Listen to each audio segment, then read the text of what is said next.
बुरहानपुर शहर से 18 किलोमीटर दूर आसिरगढ़ में एक अजीबोगरीब अफवाह गर्म है। अफवाह यह है कि नेशनल हाईवे निर्माण की खुदाई के दौरान एक खेत से सोने के मुगलकालीन सिक्के निकल रहे हैं। इस अफवाह के बाद रोजाना बड़ी संख्या में ग्रामीण इसी खेत में शाम होते ही देर रात तक इस आस में खुदाई करने पहुँचते हैं कि उन्हें भी मुगलकालीन सिक्के मिल जाए।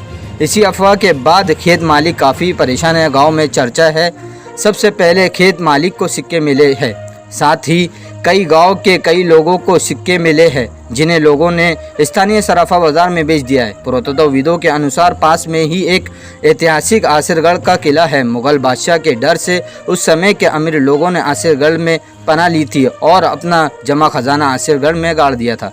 इससे पहले भी यहाँ सिक्के मिल चुके हैं। पुरातत्वविदों और कांग्रेस नेताओं की जिला प्रशासन से मांग है कि इस पूरे मामले की गहन जांच कराई जाए। अगर वाकई में मुगलकालीन सिक्कों को जब्त कर सरकारी खजाने में जब्त कराना चाहिए। अगर कोई बेवजह अफवाह फैलाकर किसी तरह की धोखाधड़ी का षड्यंत्र रच रहा है तो उन्हें बेनकाब कर उनके खिलाफ कार्रवाई करनी चाहिए। इस पूरे मामले में जिला प्रशासन व पुलिस प्रशासन के जिम्मेदार अफसर कैमरे पर कुछ भी कहने से बच रहे हैं।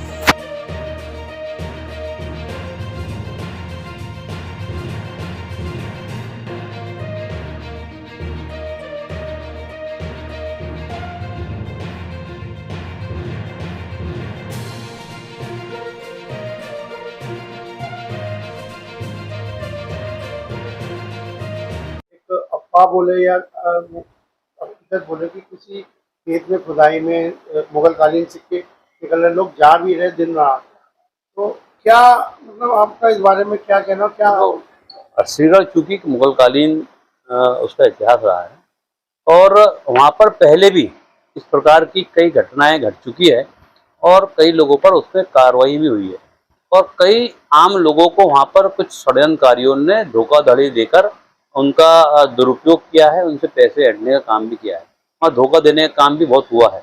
और जब इस प्रकार का रूमर पूरे क्षेत्र में चल रहा है तो जरूर इसमें पुलिस प्रशासन ने ध्यान देकर, कभी ये घटना घटी है, कभी हमारे पुरातत्वकालीन ऐतिहासिक कोई सिक्के मिले हैं तो सरकार ने अपने कब्जे में लेना चाहिए।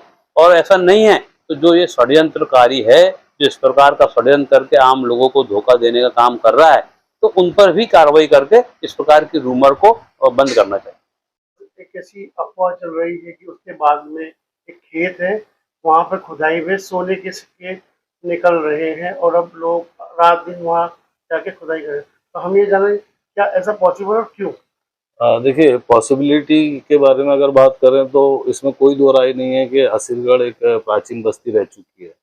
और बहादुर शाह फारूकी के समय को अगर उस समय का इतिहास देखें आप, तो बहादुर शाह फारूकी ने अकबर ने जब 1601 में अटैक किया था बुरहानपुर पर, तो उस वक्त बहुत जो रईस लोग थे बहादुरपुर के, उन्हें आसिरगढ़ किले की तरफ बुलवा लिया था। और आसपास जो बस्ती है वो बहुत बड़ी बस्ती थी और वहाँ पर सिक्के मिलना कोई हैरत की बात नहीं है। लेकिन क्या वाकई सिक्के मिल रहे हैं? और अगर मिल रहे हैं तो फिर पुलिस प्रशासन को और हमारे स्थानीय प्रशासन को उस ओर ध्यान देना चाहिए। उन सिक्कों को तलाश करना चाहिए। अगर वो सिक्के मिल जाते हैं तो फिर उसकी जांच होगी और हमें पता चल जाएगा कि किस समय के सिक्के बिल्कुल मिल सकते हैं। लेकिन अक्सर ये देखा गया है कि किसी देहात में सिक्कों के मिलने की अफवाह उड़ाई जाती है और फिर नकली सिक्के 2 नंबर में बेचकर कुछ लोग चले जाते हैं, तो ये एक साजिश भी हो सकती है। तो इस ओर पुलिस प्रशासन को ध्यान देना चाहिए और उन लोगों के बारे में जो ये अफवाहें उड़ा रहे हैं उन पर नज़र रखनी चाहिए।